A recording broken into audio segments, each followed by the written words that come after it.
अस्सलाम वालेकुम नाज़रीन, मैं हूं बिलाल खान यासी और आप देख रहे हैं 24 न्यूज़ डिजिटल। नाज़रीन, सोशल मीडिया पर डक्की भाई का केस इस वक्त खबरों की ज़ीनत बना हुआ है और सोशल मीडिया के तमाम तर प्लेटफॉर्म पर डक्की भाई को जो उनको टार्चर किया गया उसके हवाले से जो पब्लिक है वो अपनी राय दे रही है और गम और गुस्से का भी इजहार किया जा रहा है। लेकिन इस केस में अब नए इंकशाफात भी सामने आए हैं और वो ऐसे इंकशाफात हैं कि आप सुनकर हैरान होंगे कि आखिर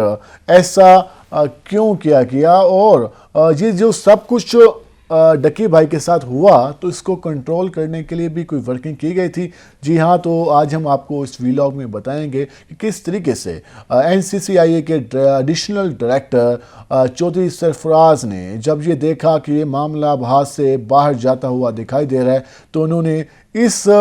सारे बयानियों को रोकने के लिए भी इकदाम किए थे। तो आज हम आपको इस सारी सूरत हाल के हवाले से बताएंगे और आप ये जान कर हैरान होंगे कि आखिर एक इदारे का जो मेन सीट पर बैठा हुआ शख्स था, एक अफसर था, तो वो किस हद तक अपने इख्तियारात का इस्तेमाल कर रहा था। उसको आखिर किस बात का डर लगा तो उसने बाकी इंतजाम करना शुरू किए। तो आपको हम ये भी बताएं कि चौधरी सरफराज जो कि एडिशनल डायरेक्टर थे एनसीसीआईए के, और जब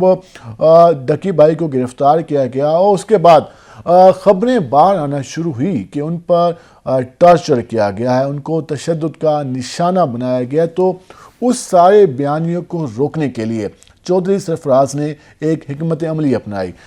ये भी आपको शायद ये जानकर हैरत होगी कि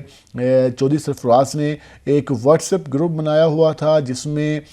तमाम तर जो इन्फ्लुएंसर थे वो उसमें ऐड थे और वो उनसे बार बार कम्युनिकेट कर रहे थे, उनको बता रहे थे कि डक्की भाई का कुछ नहीं हुआ, वो बिल्कुल ठीक हैं। और फिर उन्होंने एक मुलाकात का भी एहतमाम कराया। हालांकि डक्की भाई उस वक्त गिरफ्तार थे, एफआईए की कस्टडी में थे, एनसीसीआईए की, लेकिन उसके बावजूद भी डक्की भाई की मुलाकात कराई गई उन इन्फ्लुएंसर के साथ और उसमें ये बात शो कराने की कोशिश की गई कि डक्की यहाँ पर बिल्कुल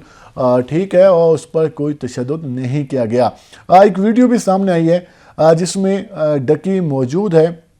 और वो काफ़ी घबराया हुआ नज़र आ रहा है और उसने अपने हाथ पीछे बांधे हुए हैं और वो उनसे वहाँ पर जो इन्फ्लुएंसर थे उनमें से एक ने सवाल पूछा।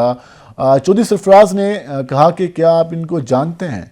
तो डक्की भाई ने आगे से जवाब दिया, जी जी मैं इनको जानता हूँ, शायद मैं इनकी वीडियोस देखी हुई हैं। तो फिर वो आगे से कहते हैं, क्या आप पे कोई तशद्दुद हुआ?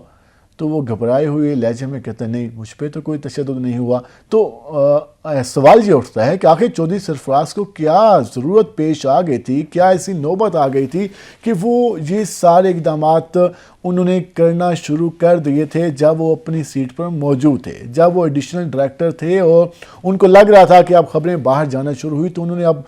लगता है ऐसे कि उन्होंने अपने पब्लिक नैरेटिव बनाने के लिए या अपनी इमेज बिल्डिंग के लिए उन शख्सियात को बुलाया जिनके मिलियंस फॉलोअर्स थे, जिनके बारे में कहा जाता है कि वो जो पब्लिक का बयानिया है वो बना सकते हैं। तो चौधरी सरफराज ने भी ये गेम खेली और उन्होंने उन इन्फ्लुएंसर को बुलाया जिनकी आजकल वीडियोस भी काफ़ी वायरल हैं और आप देखते हैं कि वो उनके साथ खुशगपियाँ कर रहे हैं, उनसे मुलाकातें कर रहे हैं। तो सवाल ये उठता है कि आखिर ऐसा क्यों किया जा रहा था। तो उसकी जो सूरत हाल है, उसकी जो नौबत है वो अब सामने आ चुकी है कि वो ये शायद ये सारा कुछ उस बयानिए को कंट्रोल करने के लिए किया जा रहा था कि अगर डक्की भाई इस हवाले से बात करते हैं या जो बाकी लोग इस हवाले से बात करें तो जो इन्फ्लुएंसर मिलवाए जा रहे थे डक्की भाई से कि वो उस बयानिए को कंट्रोल कर सकें, वो इस हवाले से बता सकें कि जी वो हवालात में बिल्कुल ठीक है और उस पर कोई तशद्दुद नहीं किया गया। लेकिन जैसे ही डक्की बाहर आए उन्होंने कुछ रोज़ के बाद अपनी वो हालत बताई, वो अपने साथ गुजरा हुआ जो उनके साथ सलूक था वो बताया किस तरीके से जो एडिशनल डायरेक्टर थे चौधरी सरफराज उन्होंने उनको तशद्दुद का निशाना बनाया। लेकिन इस सारी सूरत हाल में सवालात और भी उठते हैं कि आखिर ये सारा कुछ क्यों किया जा रहा था। क्या एक शख्स जो कस्टडी में मौजूद है और उससे वो ऑफिसर पूछ रहा है कि क्या मैंने आप पे तशद्दुद किया, तो उसने आगे से क्या जवाब देना है? اس نے تو یہی کہنا ہے کہ مجھے میرے ساتھ کچھ نہیں کیا گیا، میں بالکل ٹھیک ہوں، اور میں یہاں پر میرے ساتھ کوئی ایسا سلوک نہیں کیا جا رہا جس کے حوالے سے باہر باتیں کی جا رہی ہیں۔ تو آخر سوال تو یہی اٹھتا ہے کہ آخر ایسی نوبت کیوں پیش آئی، اور کیا چودھری سرفراز اتنے زیادہ مضبوط ہے کہ ان کا کنٹرول ان لوگوں پر بھی تھا جن کے بارے میں کہا جاتا ہے کہ وہ اپنی رائے میں کسی قسم کی جو بائسنس ہے وہ نہیں کرتے، وہ ایک آزادانہ رائے کے مالک تھے۔ لیکن آخر چودھری سرفراز کی دعوت پر وہ سارے لوگ کیوں جمع ہوئے اور انہوں نے ڈکی بھائی سے اس وقت ملاقات کی؟ تو کیا انہوں نے یہ سوال نہیں پوچھا کہ آخر آپ ہمارے سامنے ان سے یہ سوال کیوں پوچھ رہے ہیں کہ آپ پر تشدد ہوا یا نہیں؟ یہ بھی تو پوچھا جا سکتا تھا کہ آپ ادارے کے اس وقت سربراہ موجود ہیں، ایڈیشنل ڈائریکٹر ہیں، آپ کی کسٹڈی میں ایک ہے، تو اس کے حوالے سے یہ خبریں آ رہی ہیں، تو کیا یہ ٹھیک ہے یا نہیں؟ تو ان کو یہ ضرورت کیوں پیش ہے؟ تو یہی اب صورتحال سامنے آ رہی ہے کہ شاید چودھری سرفراز کو اب لگنا شروع ہو چکا تھا کہ یہ چیزیں باہر آئیں گی، تو انہوں نے ایک میڈیا اسٹریٹجی بنائی۔ انہوں نے یہ کوشش کی کہ وہ شاید اس طریقے سے اپنے خلاف شروع ہونے والے بیانیے کو کنٹرول کر لیں، اور جو انہوں نے انفلوئنسر بتائے تو وہ شاید باہر جا کر ویڈیو پیغامات دیں اور کہیں کہ چودھری سرفراز بالکل معصوم ہے اور انہوں نے اس طرح کا کوئی رویہ نہیں اپنایا اور ڈکی بھائی بالکل خوش و خرم ہے۔ لیکن ڈکی نے جیسے ہی وہ باہر آیا تو اس نے تو فوراً کہہ دیا کہ میرے ساتھ اس طرح کا سلوک کیا گیا اور مجھے اس طرح ٹارچر کیا جاتا رہا، اور مجھ سے جس لینگویج میں گفتگو کی جاتی رہی وہ بھی انتہائی افسوسناک ہے۔ تو اب جو انفلوئنسر ہیں، اب صورتحال یہ ہے کہ وہ اب کوشش کر رہے ہیں کہ اب ان کا نام نہ لیا جائے اور جو یہ صورتحال ہے اس معاملے کا رخ کسی اور طرف موڑا جائے۔ لیکن یہ جو صورتحال ہے اب اس سے آپ اندازہ لگا سکتے ہیں کہ جب بھی ہمارے ہاں کوئی بااختیار ہوتا ہے، جب بھی کوئی ہمارے ہاں طاقت کے نشے میں دھت ہوتا ہے، تو اس وقت اس کے سامنے جو بھی ہوں وہ اس کے سامنے پیش ہوتے ہیں، اس کے سامنے بات بھی کرتے ہیں، اس کی دعوتوں میں بھی جاتے ہیں، اس کے ساتھ ملنا بھی پسند کرتے ہیں اور اس کے ساتھ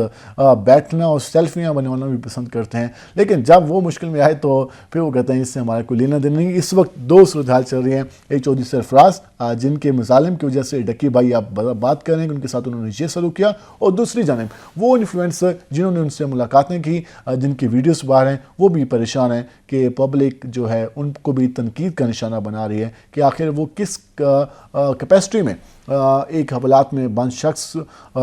کو ملنے کے لیے گئے، اور اس کے ساتھ ساتھ ملنے کے لیے ملاقات ہوتی ہے، وہ ایک قانون اجازت دیتا بھی ہے، لیکن ان کے سامنے آخر صفائیاں کیوں پیش کی جا رہی تھی اور وہ کس قانون کے تحت کی جا رہی تھی؟ تو یہ سوالات اب اٹھنا شروع ہو چکے ہیں۔